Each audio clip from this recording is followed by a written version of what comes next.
ઘરમાં હવે હું એક દી પણ રહેવા નથી માંગતી. પણ થયું છે શું એ તો કે? થાય શું? હવે આ તમારી માના વેતરા મારાથી નથી થતા અને આ ડોહીને કઈ કહીએ તો રોવા બેસે. અરે યાર, એ બા કાઈ આવો તો. એ આવી દીકરા, એ રામ મારા વાલા, નું હારું કરજે. બોલ દીકરા રામા. બા, તમે બોલવા જેવું રહેવા શું કીધું છે? કેટલી વાર તમને કીધું છે કે વહુને દીકરાઓ સામે બકબક નહીં કરવાનું, છોકરાઓ જેમ કે એમ ખૂણામાં સાનું માનું બેઠી રહેવાનું, સમજ્યા? અરે ભાઈ, હું તો કમાઈ બોલતી નથી. ટાડું બાડું જે દી ઈ ખાઈને માળા ફેરવું છું. ઈ તો 8 દીના મેલા મારા લુગડા ધોવાનું વહુને કીધું તો લુગડા મારા ઉપર ફેંક્યા. મને કે મરતી કેમ નથી? કા ઘરમાંથી વહી જાને. તારું વૈતરું કરવું મટે. ભાઈ બાપા, હવે હું ગઢે ગઢપણ ક્યાં જા? મારો રામ મોતે નથી દેતો. મોટા ભાઈ, આ રોજના કંકાસથી હુંય કંટાળી ગયો છું. મારે હવે નોખું થવું છે. હા હા, હવે અમારો ભાગ તો અટાણે જ પાડો, નહીતર આ હાલી માવતર કેદુની કહું છું માનતા જ નથી. મારે મારા છોકરા હાચવવા કે આ ડોહીને? તો શું મારા છોકરાને દાણીદારની જગ્યામાં મૂકી આવું એમ ને? હું નવરી છું બધાયના દાહોલા કરવા? પૈણીને આઈ તે દુની આમ ને આમ શું? મારે અટાણે ને અટાણે જુદું થાવું છે. વાત પાડો, બીજી વાત નહીં. અરે પણ સમજતી કેમ નથી? શેના ભાગ પાડવા છે? બધુંય હવે હવનું ભોગવો છો અને હવના ઓરડા, ઓસરી, પટારા અને ઠામણા જુદા જ છે. અને બાપા મર્યા ત્યારે ખેતીના ભાગ પાડતા ગયા છે. કાલથી હવે હવનું સંભાળી રહ્યો. કેમ? બરાબર ને? હા, તમારી વાત સાચી છે ભાઈ. પણ હાવેનું એક ઢાળિયું જૂનું મકાન છે, ઈ કોના ભાગે? ઈ તારા ભાગે જા, કારણ કે બા તારા ભેગા રહેશે ને. એ નામો ભાઈ, મારે ખોયડું બોયડું નથી જોઈતું. તમે ખોયડું ને માં બેય રાખો. પણ તો પછી બાના ભાગ કેમ પાડશું? આ બાના ભાગ કેમ પાડવા? એલા રામજી, એક કાના, એ શું કરો છો છોકરાઓ? આવો આવો લાખા હતા. લવજી કાકા, આવો આવો, બેહો બેહો, આવો. રામજી, શેના ભાગની વાત હાલે છે? અરે, એ કપા બપા વેસુરી છે. કઈક પૈસાનો ભાગ પડતો હશે, બીજું હું વેસુ રામજી? ઈ કાંઈ નથી આતા. ઈ તો વાત એમ છે કે આજ અમે બે ભાઈ નોખા થાય છે તો બધાય ભાગ પડી ગયા, પણ આ એક મારી બાના ભાગ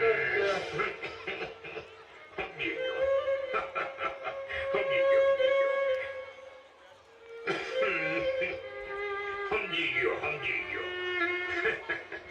ત્યાં ડોહીના ભાગમાં અટવાણા છો એમ કયો ને? વાહ બેટા. હા, એમ જ સમજો ને હતા. તો એમાં હું કાના? બાને તું રાખ ને, નાનો છો ને. ના હો કાકા, શું આ અમારી એકલાની માં છે? આ કાઈ બોલે નહીં એટલે લપ અમને વળગાડી છે કા? એ બહુ બેટા, એ આ લપ નથી દીધા, એ આ તો તમારી માં છે, માં. અરે જનેતા કહેવાય, જનેતા. બહુ ઈ જે હોય તે જનેતાને ફનેતા મારે ન પોગાય. તો પછી મોટા તું સમજ ને. કાકા, હાલો હું કઠણ થઈને હા કહું, પણ વહુને બાને જરાય ભરે નહીં. અને વળી મારી બાનો સ્વભાવ એવો થઈ ગયો છે ને કે પૂછે ને એનો જવાબ દેવો આપણને કંટાળો આવે. રામા, તું નાનો હતો દીકરા, તારા સવાલો પૂરા થતા નહીં ને હું જવાબ દેવા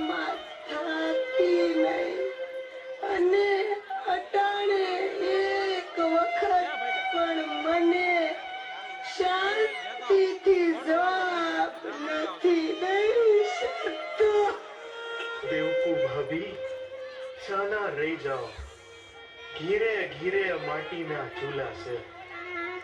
રામા કાના એક કામ કરો, આ ડોહીને મોભારેથી પસારો. જો ડોહી ઊંધા પડે તો નાનો પાલવે, ને સત્તા પડે તો મોટો પાલવે. બસ. બાપા બાપા બાડા પડે તો દીકરી ઈ વાત તારી હાચી હો. તો અમે લઈ જાવ હો. ના આતા એવું કઈ નથી કરવું હો. નઈને મોભેથી પસારીએ ને બા મરી જાય તો સમજો ને કે જે થવાનું હતું એ થઈ જાય. પણ કદાચ હાડક્યા બાટક્યા ભાંગી જાય પછી આખી જિંદગી અમારે જ ભોગવવાનું ને. ઈ રહેવા દ્યો, બીજો કોઈ રસ્તો બતાવો. મારા બેટા કઈ ભેર નથી પડતું. તો પછી એક કામ કરો. બોલો ને બોલો ને આતા. આતા. એ આજ તિથિ કઈ થઈ? વહુ આતા આજ પૂનમ છે પૂનમ. તો સાંભળો, જો આજ પૂનમ છે ને તે ડોહીને આ નાનો દીકરો લઈ જાય અને બીજી પૂનમે મોટાને ઘેર આવે. દર પૂનમે ડોહી દીકરાને ઘેર ફેર બદલી કરે. આવી રીતે તમારે બે ભાઈને મહિનો હાસવવાના ને રોટલા પાણી દેવાના. બસ ને, એ તમારી પાસે આટલું તો કરો. એ બરાબર હતા હો. લ્યો બરાબર ને છોકરાઓ? હા, ઈ ઠીક છે હો ઈ રજની. બરોબર. હા, તો લ્યો હવે. હવે અમે જાય. બેહો આતા ચા પાણી તો પીતા જાઓ. એટલે હવે તો એકમાંથી બે ઘર થયા, સા પાણીથી નહીં પતે. હવે તો લાપસી ને મઠ ખાવા આવશું. કેમ હતા? બરાબર ને? હા ભાઈ હા. હાલો એ મારે પૂરું થાય છે. રવજી, અટાર સુધી એમ થતું હતું કે ભગવાને દીકરીઓ દીધી પણ દીકરા નો દીધા. પણ આ જોતા એમ થાય છે કે આવા દીકરા કરતા તો નો હોય ઈ હારું. જો ને એ શાંતિથી જિંદગી જીવીએ છીએ ને, અને હાજે માંદે દીકરીઓ ધ્યાન રાખે જ છે ને ભાઈ. હા તા મા બાપની ચિંતા દીકરીઓ જેટલી દીકરાઓ નથી કરતા. હાચી વાત છે. હાલ જુઓ બા, આ તો બધાની શરમે ધર્મે હા પાડી છે. જ્યાં રહ્યો ને મૂંગા મરજો. હા બેટા. હારું કાના, લઈ જા બાને તારા ઘરે લઈ જા અને મહિનો પૂરો થાય તે મોકલી દેજે મારા ઘરે. હાલો ઊભા થાવ ને હાલો મારી ઘેર. હાલો દીકરા. લ્યો બા તમારું પોટલું. મારી દીકરી ગાય થઈને રહેજે બેટા. અરે ગોપાલ, ક્યાં જાય છે? મમ્મી દાદી માને પાણી આપવા જાઉં છું. અરે દાદીમાં વળો થામાં ને તને કોણે દોઢ ડાયો કર્યો? તરસી થાય તો આફુડી ઘંટડી વગાડશે. કઈ ઘંટડી મમ્મી? જોતો નથી? આયા ઘંટડી લટકે છે ને આ દોરીનો બીજો છેડો ડોઈના ખાટલે બાંધ્યો છે. એને કાંઈ જોતું હશે તો આફુડી દોરી ખેંચશે. સમજી ગયો. તો આ ઘંટડી હું સાચવી રાખીશ. કેમ, તારે શું કરવી છે આ ઘંટડીને? કેમ મમ્મી, તું દાદી મતે પછી તારા માટે અમારે બાંધવા નહીં જોઈ? હવે છાનું માનું બેને, આ ડોશીએ તને શીખવાડ્યું લાગે છે. ના મમ્મી, દાદીએ નથી શીખવાડ્યું. તો પછી અમે તમારી પાસેથી ન જ આ બધું શીખીએ છીએ. હવે માં હામી જીબડી હલાઈ માને આવા દે, તારા બાપને જોઉં છું પછી. નીતા, એ નીતા, યાદ રાખજો. શું છે મમ્મી? અરે જો તો તારીખિયામાં આજ કઈ તિથિ થઈ છે? હા જોઉં મમ્મી. મમ્મી આજે પૂનમ છે. લે, પૂનમ થઈ ગઈ અને આ ડોહી જવાનું નામે નથી લેતી. માજી, એ માજી. બોલ ને. અરે કહું છું કે પૂનમ થઈ ગઈ, ઓલી ઘરે જવાનું નથી? હમણાં જાઉં છું બેટા. મમ્મી આજનો દી ભલે ને દાદી માં અહીંયા રે. હવે મૂંગો રે મૂંગો.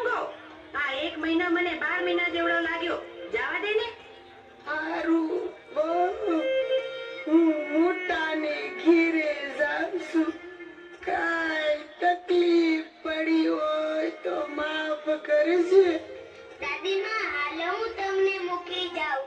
ગોપાલ જવા દે ને, નહીં પડી જાય.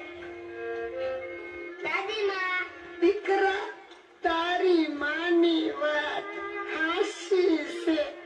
હવે હું ઠોકરું ખાવા ટેવાઈ ગઈ છું. જા બેટા, તું જા.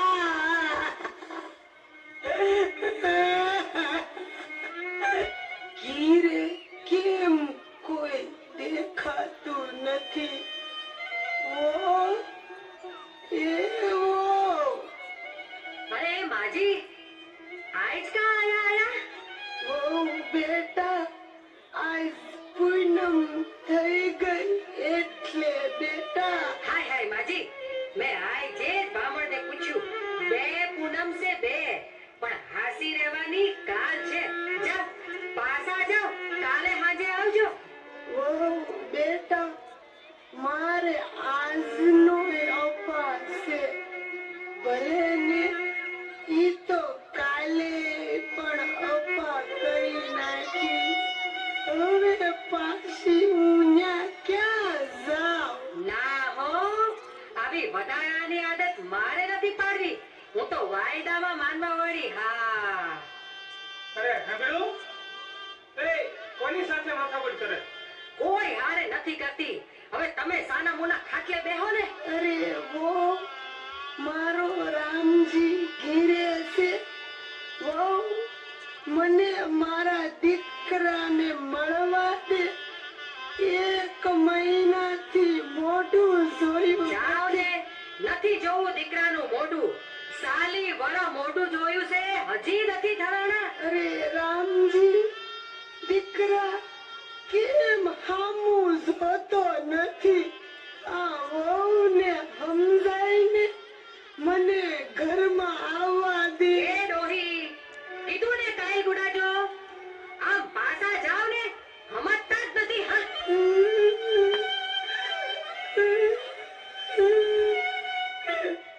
દાદીમાં એ રીટાડી, આમ દાદીમાં વાળી થામા ને આમ ઘર ભેગી થાને. અરે દેવકુમાર, કેમ રૂવો છો? કઈ એવા સમાચાર આવ્યા છે કે હું? શું ઓલી આ ડોશી તે મારા રસ્તામાં વસાડે બેઠા બેઠા રૂવે છે? અરે બાયુ, હું થયું દેવકુમારને? માં બોલો, કઈ દુઃખ છે? કઈ કયો તો ખબર પડે. હા હા, કયો માં? બાયું, વાત જાણે એમ છે. મારા દીકરાઓએ મને રાખવાના વારા કર્યા છે. મહિનો બેની ઘીરે રે. હાય હાય. હા બોલો, પછી? બાયું, આજ સવારે નાની વહુ કે બા, આજ પૂનમ થઈ ગઈ, જા ઓલી ઘીરે. હું તો બાપા થેલી લઈ મોટા દીકરાની ઘીરે આવી. હજી અડધે ફળીએ પૂગી ત્યાં તો મોટી વહુ કે માજી, હાસી રહેવાની પૂનમ કાલ છે, આજ કેમ આવ્યા? જાવ પાછા, એમ કહીને મને ધક્કો માર્યો. હું કરું? હું શું કરું બાયું? મારા તો પગ ધરતીમાં ચોંટી ગયા. અરે રે, ધરતી માગ દે તો મારી જાઉં બાયું. હું કરું?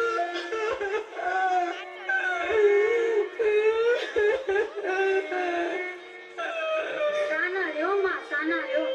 હાલો અમારી ઘરે, ચિંતા કરો માં. એ બાયું, મને દુઃખ તો ઈ વાતનું છે કે પારકી જણીએ વહુનો મને ધોકો નથી, પણ પેટ જડો દીકરો ખાટલે બેઠો છે. ઈ એટલું ન બોલ્યો કે બાપ ભલે ને એક દી વેલા આવ્યા, એટલું આગળ ન બોલ્યો.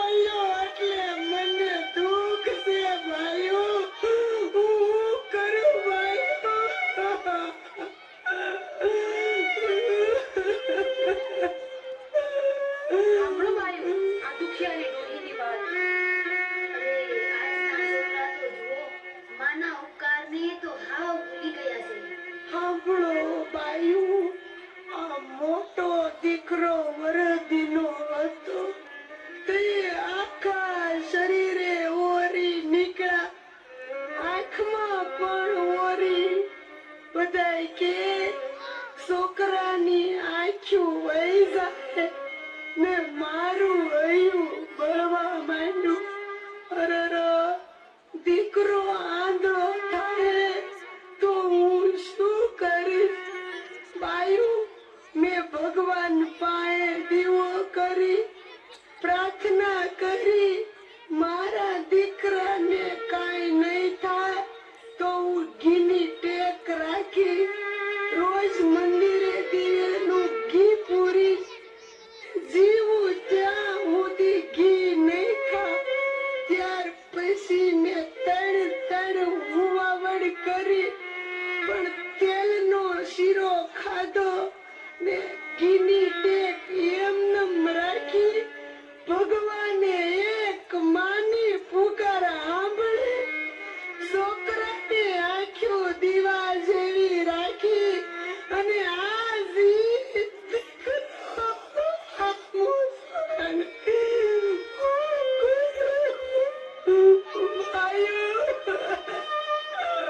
રો માં, દેવકુમાર, તમ તમારે મારા ઘેર આવતા રહ્યો. હા હા માં, હાલો ઊભા થાવ. માં કરજો બાયું, જો હું તમારી ઘેરે કે આ દીકરાની ઘેરે જાઉં તો મારા દીકરાની કિંમત જાય. બાપા મારાથી નો હવાય, જેવા મારા ભાગ હશે એવું ભોગવી લઈશ. પણ મારા દીકરાઓનું ગામમાં વગોણું થાય, કિંમત જાય એવું મારે નો કરાય. સોરું કસોરું થાય પણ માવતર કમાવતર થોડા થાય. મારા દીકરાને કોક મેળું મારે બાપા, એટલે મારે નો હવાય બાપા. હું કરું ભાઈઓ?